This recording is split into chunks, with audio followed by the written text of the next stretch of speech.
जय मां शारदे। श्रावण पुत्रदा एकादशी 2024 पावन श्रावण मास की शुक्ल पक्ष के एकादशी पर श्रद्धालु भगवान विष्णु की पूजा अर्चना की जाएगी।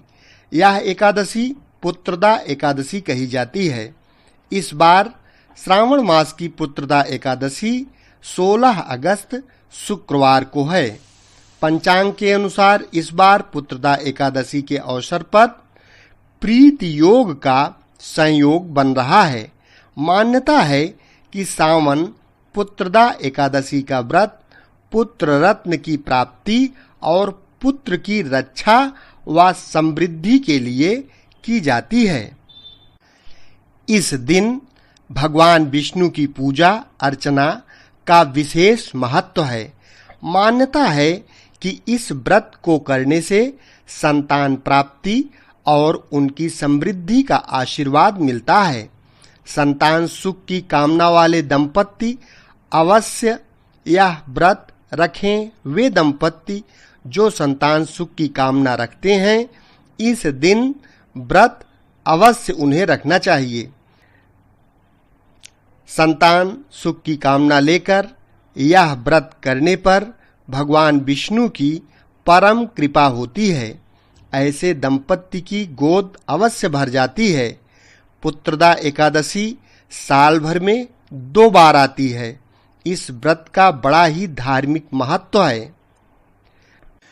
पुत्रदा एकादशी व्रत रखने से न केवल वर्तमान में संतान की रक्षा होती है, बल्कि अगले संतान को भी आयुष्य की प्राप्ति होती है।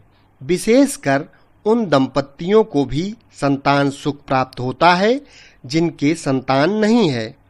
इस व्रत से भगवान विष्णु की कृपा और आशीर्वाद प्राप्त होती है, जो परिवार की समृद्धि और खुशहाली के लिए बहुत ही महत्वपूर्ण है। इस बार सावन माह के शुक्ल पक्ष की एकादशी 16 अगस्त को है। इस तिथि की शुरुआत 15 अगस्त को सुबह 10:26 पर होगी। वहीं समापन 16 अगस्त को सुबह 9:39 पर है। उदया तिथि के अनुसार व्रती को 16 अगस्त को व्रत रखकर विधि विधान से भगवान विष्णु की पूजा करनी चाहिए। इसके अगले दिन यानी 17 अगस्त को प्रातः काल 5:51 से लेकर 8:05 के मध्य पारण कर व्रती व्रत का समापन कर लेंगे। अथ पुत्रदा एकादशी महात्म्य।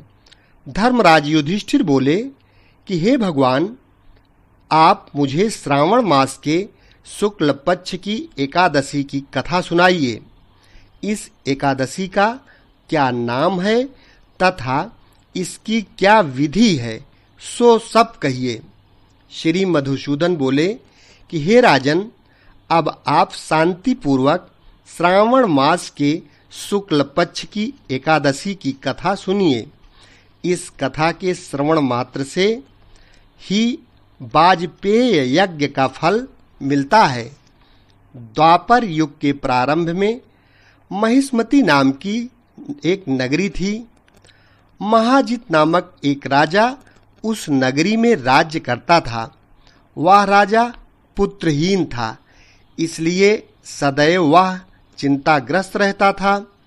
उसे वह राज्य दुखदायी प्रतीत होता था, क्योंकि बिना पुत्र के इस लोक और परलोक दोनों में सुख नहीं है। पुत्र की प्राप्ति के लिए राजा ने बहुत यत्न किए, परंतु वह निष्फल हो गए। जब वह राजा वृद्ध होने लगा तो चिंता भी उसकी बढ़ने लगी। एक दिन उस राजा ने प्रजा को संबोधन करके कहा कि न तो मैं अपने जीवन में पाप ही किया और न अन्याय पूर्वक प्रजा से धन एकत्रित किया है, न मैंने कभी देवता और ब्राह्मणों का धन छीना है और न किसी की धरोहर ली है। मैंने प्रजा को सदैव पुत्र की तरह पाला है तथा अपराधियों को कठोर से कठोर दंड दिए हैं। मैंने कभी किसी से राग द्वेष नहीं किया, सबको समान माना है। इस प्रकार धर्मयुक्त राज्य करने पर भी मैं इस समय महा दुख पा रहा हूँ। सो क्या कारण है, मेरे कुछ भी समझ में नहीं आ रहा है। राजा महाजित की इस बात को विचारने के लिए ब्राह्मण मंत्रीगण वन को गए। वन में जाकर उन्होंने बड़े बड़े मुनियों के दर्शन किए। उस स्थान पर वयोवृद्ध और धर्म के ज्ञाता महर्षि लोमस के पास गए।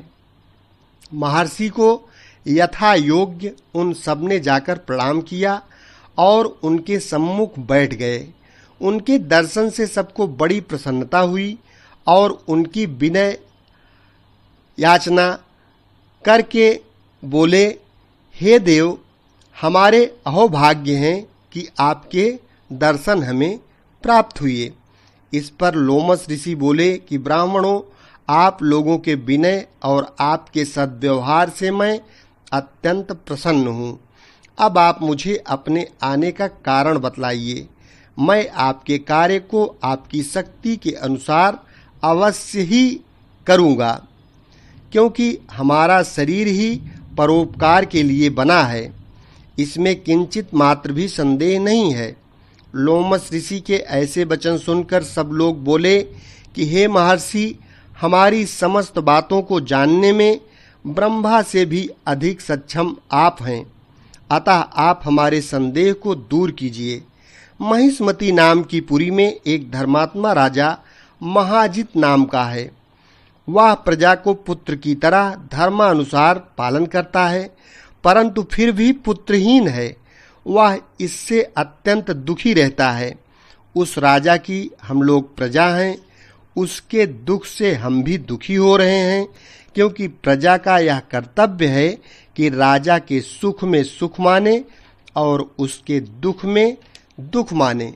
हमको उसके पुत्रहीन होने का अभी तक कारण प्रतीत नहीं हुआ। इसी समस्या के समाधान हेतु हम आए हैं और जब से आपके दर्शन किए हैं, हमको पूर्ण रूप से विश्वास है कि अब हमारी समस्या का निदान हो जाएगा, क्योंकि प्रत्येक कार्य की सिद्धि महान पुरुषों के दर्शन मात्र से ही हो जाती है। अतः आप अब हमको राजा के पुत्र होने का उपाय बतलाइए। इस पर एक क्षण के लिए लोमस ऋषि ने नेत्र बंद किए और राजा के पूर्व जन्मों का विचार करने लगे। विचार करके बोले, हे ब्राह्मणों, यह राजा पिछले जन्म में अत्यंत निर्धन था तथा बुरे कर्म किया करता था। एक गांव से दूसरे गांव को घूमा करता था। एक दिन ज्येष्ठ मास के शुक्ल पक्ष की द्वादशी के दिन, जबकि वह 2 दिन से पहले भूखा था, एक जलाशय पर दोपहर के समय जल पीने गया। उसी स्थान पर उसी समय एक व्यापी हुई प्यासी गाय जल पी रही थी। राजा ने उसकी प्यासी ही हटा दिया और स्वयं जल पीने लगा। हे ब्राह्मणों, इसीलिए राजा को यह दुख भोगने पड़ रहे हैं। एकादशी के दिन भूखा रहने से उसको राजा होना पड़ा और प्यासी गौ को हटाने से पुत्र के वियोग का दुख भोगना पड़ रहा है।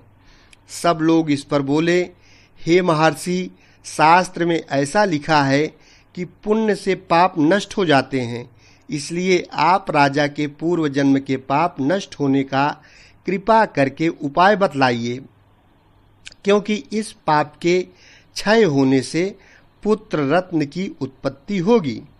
ब्राह्मणों के ऐसे वचन को सुनकर लोमस ऋषि बोले, हे ब्राह्मणों, यदि श्रावण मास की शुक्ल पक्ष की पुत्रता एकादशी को तुम सब लोग व्रत करो और रात्रि को जागरण करो, फिर उस व्रत का फल राजा को प्रदान कर दो, तो तुम्हारे राजा को पुत्र रत्न पैदा होगा।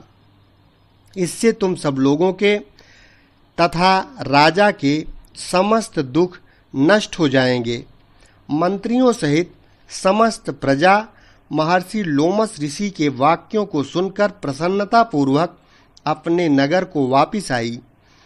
उन सब लोगों ने श्रावण मास के शुक्ल पक्ष की पुत्रदा एकादशी को लोमस ऋषि की आज्ञानुसार विधि पूर्वक व्रत लिया और द्वादशी को उसका फल राजा को दिया।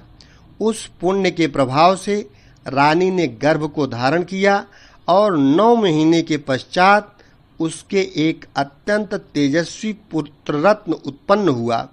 हे राजन, इसलिए इस एकादशी का नाम पुत्रदा एकादशी पड़ा। जो मनुष्य पुत्र रत्न को प्राप्त करना चाहते हैं उन्हें इस एकादशी का विधि पूर्वक व्रत करना चाहिए। इस व्रत के प्रभाव से इस लोक में सुख और परलोक में स्वर्ग की प्राप्ति होती है। एक बार प्रेम से बोलो, श्री विष्णु भगवान की जय।